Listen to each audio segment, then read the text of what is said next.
കർത്താവായ യേശുക്രിസ്തുവിന്റെ ധന്യമുള്ള നാമത്തിൽ ഈ ഫ്രൈഡേ മന്ന ശുശ്രൂഷയിലേക്ക് കടന്നു വന്നിരിക്കുന്ന എൻ്റെ മാന്യ ശ്രോതാക്കൾക്ക് ഒരു പ്രാവശ്യം കൂടെ എൻ്റെ ഹൃദയംഗമായ സ്നേഹവന്ദനങ്ങളെ അറിയിക്കുന്നു. വീണ്ടും നമുക്കൊരുമിച്ച് ദൈവസന്നിധിയിലായിരിക്കുവാൻ ദൈവം ഒരുക്കി തന്ന ധന്യമായ നിമിഷങ്ങളെ ഓർത്തുകൊണ്ട് ദൈവത്തെ നമുക്ക് മഹത്വപ്പെടുത്താം. 61 സങ്കീർത്തനം 2 വാക്യത്തിൽ ഹൃദയം ക്ഷീണിച്ച് തളർന്നതായിട്ടുള്ള ഭക്തനെ നമുക്ക് കാണുവാൻ കഴിയുന്നുണ്ട്. ആ ക്ഷീണിച്ച സാഹചര്യത്തിൽ ദൈവത്തോട് പ്രാർത്ഥിക്കുകയാണ്. എൻ്റെ ഹൃദയം ക്ഷീണിക്കുമ്പോൾ ഭൂമിയുടെ അറ്റത്തു നിന്ന് നിന്നെ ഞാൻ വിളിച്ചപേക്ഷിക്കും, അത്യുന്നതനായ പാറയെങ്കിലേക്ക് എന്നെ നടത്തണമേ എന്ന്. അത്യുന്നതമായ ഒരു പാറയിലേക്ക് എന്നെ നടത്തണം. അത്യുന്നതമായ പാറ. ഈ പാറ ആരാണ്? ഈ പാറ ദാവീദ് ആശ്രയിക്കുന്ന ദൈവമാണ്. ദാവീദിന്റെ ജീവിതത്തിൽ പലപ്പോഴും ഞാൻ പറയാറുണ്ട്, യഹോവ എന്റെ ബലം, എന്റെ ജീവന്റെ ബലം, അവൻ എന്റെ പാറ, അവൻ എന്റെ കോട്ട, ഞാൻ ആശ്രയിക്കുന്ന എന്റെ ദൈവം. തന്റെ ജീവിതത്തിൽ പ്രതിസന്ധികൾ കടന്നു വന്നപ്പോൾ അവൻ ആ പാറയിലേക്ക് കണ്ണുകൾ ഉയർത്തുകയാണ്. ആ പാറയിൽ തന്റെ ജീവിതത്തിന് എല്ലാ സംരക്ഷണവുമുണ്ട്. പാറയുടെ മുകളിലും പാറയുടെ വിള്ളലുകളിലും തനിക്ക് സംരക്ഷണമുണ്ട് എന്ന് താൻ പൂർണ്ണമായി വിശ്വസിക്കുകയാണ്. എന്നെ കേൾക്കുന്ന പ്രിയമുള്ളവരെ, ജീവിതത്തിന്റെ പല പ്രതിസന്ധിയിലൂടെ കടന്നു പോകുമ്പോൾ ഹൃദയം ക്ഷീണിക്കുന്ന വേളകളിൽ തളർന്നു പോകാതെ വണ്ണം നാം ദൈവത്തിൽ നാം ആശ്രയിക്കണം എന്നുള്ളതാണ്. ദാവീദിന്റെ ജീവിതത്തിൽ തന്റെ മകനായ അബ്ശാലോം നിമിത്തം കൊട്ടാരം വിട്ട് താൻ മരുഭൂമിയിലേക്ക് ഓടുകയാണ്.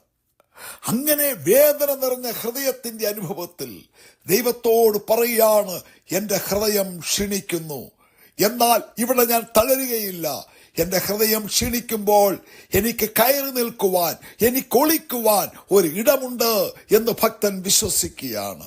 ജീവിതത്തിന്റെ പ്രതിസന്ധികളിൽ നാം തളർന്നു പോകുവാൻ പാടില്ല. മനോവ്യസനം ഹേതുവായി മനുഷ്യന്റെ ഹൃദയം ഇടിയുമ്പോൾ തളരുവാൻ പാടില്ല. 121 സങ്കീർത്തനത്തിൽ ഇതാ അവിടെ നാം ഇങ്ങനെ വായിക്കുന്നു, എൻ്റെ കണ്ണ് ഞാൻ പർവ്വതങ്ങളിലേക്ക് ഉയർത്തുന്നു, എനിക്ക് സഹായം എവിടെ നിന്ന് വരും? എൻ്റെ സഹായം ആകാശത്തെയും ഭൂമിയെയും ഉണ്ടാക്കിയ യഹോവയെങ്കിൽ നിന്ന് വരുന്നു.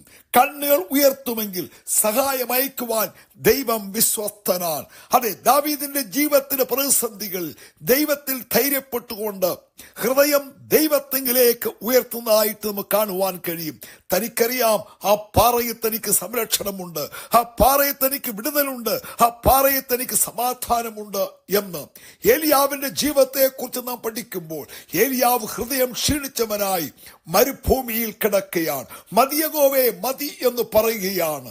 എന്നാൽ ആ സ്ഥാനത്ത് തന്റെ ഭക്തന്റെ ഹൃദയത്തെ ബലപ്പെടുത്തുവാൻ, തന്റെ ആത്മാവിനെ ബലപ്പെടുത്തുവാൻ, തന്റെ ശരീരത്തെ ബലപ്പെടുത്തുവാൻ ദൈവം തന്റെ ദൂതനെ അവിടെ കയച്ച് തന്നെ ബലപ്പെടുത്തി. തനിക്ക് അപ്പവും വെള്ളവും കൊടുത്ത്, തന്റെ ജീവിതത്തിൽ തനിക്കൊരു ദൂത് കൊടുത്ത്, ഇനിയും നിനക്ക് യാത്രയുണ്ട് എന്ന് പറഞ്ഞ് തന്നെ ധൈര്യപ്പെടുത്തുന്നതായി നമുക്ക് കാണാൻ കഴിയുന്നുണ്ട്. ജീവിതത്തിന്റെ സാഹചര്യങ്ങളിൽ ഉള്ളതുപോലെ ദൈവത്തോട് തുറന്നു പറയുമ്പോൾ ആശ്വാസദായകനായി, കരം പിടിക്കുവാൻ കഴിവുള്ളവനായി നമ്മോടൊപ്പം നിൽക്കുന്ന ദൈവത്തിന്റെ വിശ്വസ്തകളെ ഓർത്തുകൊണ്ട് ദൈവത്തെ നമുക്ക് മഹത്വപ്പെടുത്താം. ജീവിതത്തിന്റെ മനസ്സിന്റെ ഇടർച്ചകളിൽ നമ്മളെ ധൈര്യപ്പെടുത്തുന്ന ദൈവത്തിന്റെ വിശ്വസ്തകളെ ഓർത്തുകൊണ്ട് ദൈവത്തെ നമുക്ക് മഹത്വപ്പെടുത്താം. ഹൃദയം ക്ഷീണിക്കുമ്പോൾ നാം തളർന്നു പോകരുത്. നമ്മെ ബലപ്പെടുത്തുവാൻ, നമ്മെ സഹായിക്കുവാൻ നമ്മുടെ ദൈവം നമ്മോടൊപ്പം ഉണ്ട് എന്നു ഉള്ളതാണ്. നാം ദൈവത്തിന്റെ വചനം പഠിക്കുമ്പോൾ ഹൃദയം ക്ഷീണിച്ച അനേക ഭക്തന്മാരെ നമുക്ക് കാണുവാൻ കഴിയുന്നുണ്ട്. എന്നാൽ അവരുടെ ജീവിതത്തിൽ അവർ ദൈവത്തിൽ ആശ്രയിച്ചു.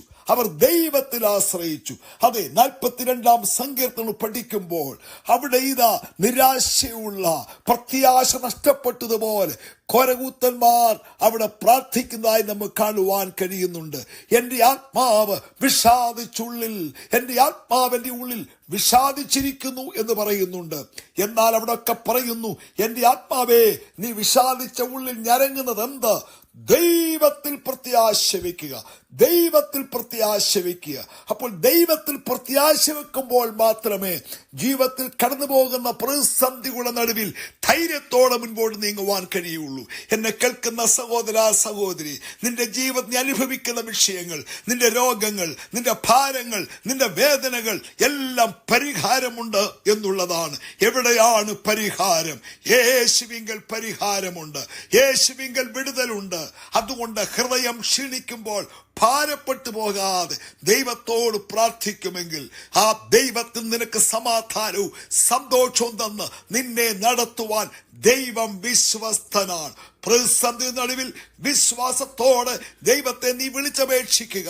ദൈവം നിനക്ക് സഹായമായി, ദൈവം നിനക്ക് സൗഖ്യദായകനായി, നിന്നെ ഉയർത്തുവാൻ കഴിവുള്ളവനായി നിന്നോടൊപ്പം ഉണ്ട് എന്നുള്ള വസ്തുത മറന്നു പോകരുത്. അതുകൊണ്ട് ഹൃദയങ്ങൾ ക്ഷീണിക്കുമ്പോൾ തളർന്നു പോകാതെ വണ്ണം ദൈവത്തിൽ ആശ്രയിക്കുമെങ്കിൽ ദൈവപ്രവൃത്തി നിന്റെ ഭവനത്തിൽ, നിന്റെ തലമുറയിൽ വെളിപ്പെട്ടു വരും എന്നുള്ളതാണ്. അതുകൊണ്ട് സദൃശവാക്യം 14 അധ്യായത്തിന്റെ 10 വാക്യത്തിൽ പറയുന്നു, ശാന്ത മനസ്സ് ദേഹത്തിന് ജീവൻ എന്നുള്ളതാണ്. അതെ, മറ്റൊരു വചനം പറയുന്നു, പുരുഷന്റെ ധീരത അവന്റെ ദീനത്തെ സഹിക്കും, തകർന്ന മനസ്സോ ആർക്ക് സഹിക്കാം. മറ്റൊരു വചനം പറയുന്നു, സന്തുഷ്ട ഹൃദയം നല്ലൊരു ഔഷധമാകുന്നു, തകർന്ന മനസ്സോ അസ്ഥികളെ ഉരുക്കുന്നു. അതുകൊണ്ട് തകർന്ന മനസ്സുമായി വേദനയുമായി മുൻപോട്ട് പോകുവാനല്ല ദൈവം നിന്നെ കുറിച്ച് ആഗ്രഹിക്കുന്നത്. ദൈവത്തിൽ ആശ്രയിക്കുമെങ്കിൽ പരിഹാരം ദൈവത്തിന്റെ പക്കലുണ്ട്. ദാവീദിന്റെ ജീവിതത്തിൽ അത്യുന്നതമായ പാറയിൽ അവന്റെ കാലുകളെ ദൈവം ഉറപ്പിച്ചു നമുക്ക് കാണുവാൻ കഴിയുന്നുണ്ട്. 40 സങ്കീർത്തനം പാടുകയാണ്. അവൻ എന്താണ് പാടുന്നത്? ഞാൻ യഹോവയ്ക്കായി കാത്തിരുന്നു, അവനെങ്കിലേക്ക് ചാഞ്ഞു, എന്റെ നിലവിളി കേട്ടു, നാശകരമായ കുഴിയിൽ നിന്നും കുഴഞ്ഞ ചേട്ടവനെ കയറ്റി എന്റെ കാലുകളെ ഒരു പാറമേൽ നിർത്തി. എന്റെ സങ്കടങ്ങൾക്ക് പരിഹാരം, എന്റെ വേദനകൾക്ക് പരിഹാരം, കുഴഞ്ഞ മേഖല എനിക്ക് പരിഹാരം എന്റെ ദൈവം എനിക്ക് തന്നു. എന്റെ കാലുകളെ ആ പാറമേൽ നിർത്തി, എന്റെ വായിൽ പുതിയ ഒരു പാട്ട് തന്നു. ആനന്ദത്തിന്റെ, സന്തോഷത്തിന്റെ, സമാധാനത്തിന്റെ. അതേ ദൈവവൈദ്യരെ, നിന്റെ ജീവിതത്തിന്റെ തകർന്ന സാഹചര്യങ്ങളെ പണിതെടുത്ത് ആനന്ദത്തിന്റെയും സമാധാനത്തിന്റെയും സമൃദ്ധി തരുവാൻ ദൈവം വിശ്വസ്തനാണ്. അവനിൽ ആശ്രയിക്കൂ. ഞാൻ നിങ്ങൾക്ക് വേണ്ടി ഒരു വാക്ക് പ്രാർത്ഥിക്കട്ടെ. പരിശുദ്ധ പിതാവേ, എന്റെ കേൾവിക്കാരെ അനുഗ്രഹിക്കുമാറാകണമേ. അവരുടെ ജീവിതത്തിൽ തകർന്ന മനസ്സുകളെ പണിയണമേ. ഹൃദയത്തിന്റെ ക്ഷീണങ്ങളെ മാറ്റി ധൈര്യപ്പെടുത്തുമാറാകണമേ. കർത്താവിന്റെ കരങ്ങളിൽ ഏൽപ്പിച്ച് പ്രാർത്ഥിക്കുന്നു. നിന്റെ നാമത്തിൽ അവരെ അനുഗ്രഹിച്ച് പ്രാർത്ഥിക്കുന്നു. യേശുവിന്റെ ധന്യമുള്ള നാമത്തിൽ തന്നെ, ആമേൻ. കർത്താവ് ഈ ചെറിയ വചനങ്ങളാൽ നിങ്ങൾ എല്ലാവരെയും അനുഗ്രഹിക്കുമാറാകട്ടെ. സ്നേഹത്തോടെ കർത്തൃ ശുശ്രൂഷയിൽ പാസ്റ്റർ കെ. സാമുവേൽ.